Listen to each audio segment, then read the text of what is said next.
என்னடா மேல மட்டும் முடிய விட்டுட்டு கால்ல எல்லாம் இருக்கிற எல்லா முடியும் எடுத்துட்டீங்க. புது ஸ்டைலா இருக்கேண்ணா. சரி, சரி. ஃபேஸ் மட்டும் அழகா தெரியணும். ரவுண்டா சூப்பரா கொண்டு வந்துருங்க. ஓகேவா?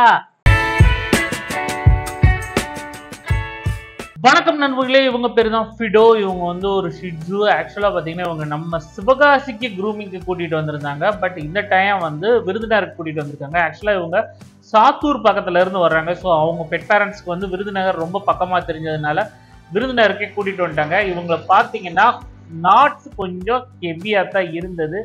இருந்தாலும் அவங்க பெட் பேரண்ட்ஸ் ரொம்ப கெஞ்சி கேட்டுக்கிட்டதுனால மேல இருக்க போர்ஷன்ல இருக்க ஃபர்ரை மட்டும் கொஞ்சம் விட்டுட்டு கீழே கால்கள் ஃபுல்லாத்தையும் காலி பண்ண வேண்டியது இருந்தது. ஸோ எதனாலன்னா அந்த அளவுக்கு நாட்ஸ் அவங்க பெட் பேரண்ட்ஸ் வந்து ப்ராப்பராக நாங்கள் கோம் பண்ணுறோம், இருந்தாலும் எங்களால் முடியல அப்படின்னு சொல்கிறாங்க. இது வந்து ரெகுலர் கோம்பிங் வேணுங்க. ஏன்னா ஷிட்ஜூஸில் வந்து சில நேரத்துக்கு பார்த்தீங்கன்னா சுருட்ட முடி நிறையா இருக்கும். அண்ட் வந்து உங்களுடைய குவாலிட்டியை பொறுத்து அந்த ஃபர்ரோட லெவல் மாறும்.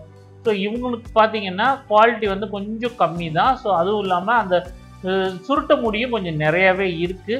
ஸோ இந்த ரீசன்னால இந்த ஷிட்ஸுவுக்கு வந்து நாட்ஸ் அதிகமாகவே சேரும்.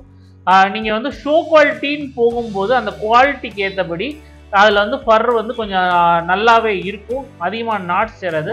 பட் இவனுக்கு வந்து கொஞ்சம் நாட்ஸ் சேர்ந்ததுனால நம்ம உடம்பு பார்த்தா தெரியும், அந்த முதுகு போர்ஷன் கொஞ்சம் அப்டமன் வரைக்குமே வந்து கொஞ்சம் ஃபர் விட்டுருப்பேன். பட் கால்கள் எல்லாத்தையுமே வந்து ஃபர்ரை ஃபுல்லாக ரிமூவ் பண்ணியாச்சு. அண்ட் ஃபேஸில் வந்து கொஞ்சம் ஃபர் விட்டு கட் பண்ணியிருப்பேன்.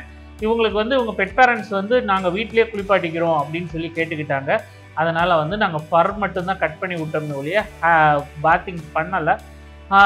பெட் பேரண்ட்ஸ் விருப்பம் போல தான் நம்ம பண்ண முடியும். அவங்க வந்து மேபி நினச்சிருக்கலாம் நாங்கள் வந்து வெண்ணி தண்ணியில் வச்சு அந்த ஃப்ரெஷ்ஷாக குளிப்பாட்டினா தான் அவங்க டாக்ஸுக்கு நல்லதுன்னு அவங்க நினச்சிருக்கலாம். பட் நான் சொல்கிறது என்னென்னா, ஒரு நார்மல் டெம்பரேச்சர் வாட்டரே போதுமானது. உங்கள் டாக்ஸுக்கோ கேட்ஸுக்கோ வந்து வெண்ணி தண்ணியில் தான் குளிப்பாட்டணுங்கிற அவசியம் கிடையாது. நார்மல் டெம்பரேச்சர் தான் பெஸ்ட். அண்ட் இந்த வீடியோ உங்களுக்கு பிடிச்சிருந்தா லைக், ஷேர் அண்ட் சப்ஸ்கிரைப். நம்ம அடுத்த வீடியோவில் பார்ப்போம். ஓகே ஃபிடோ, போயிட்டு வாங்க. Bye bye.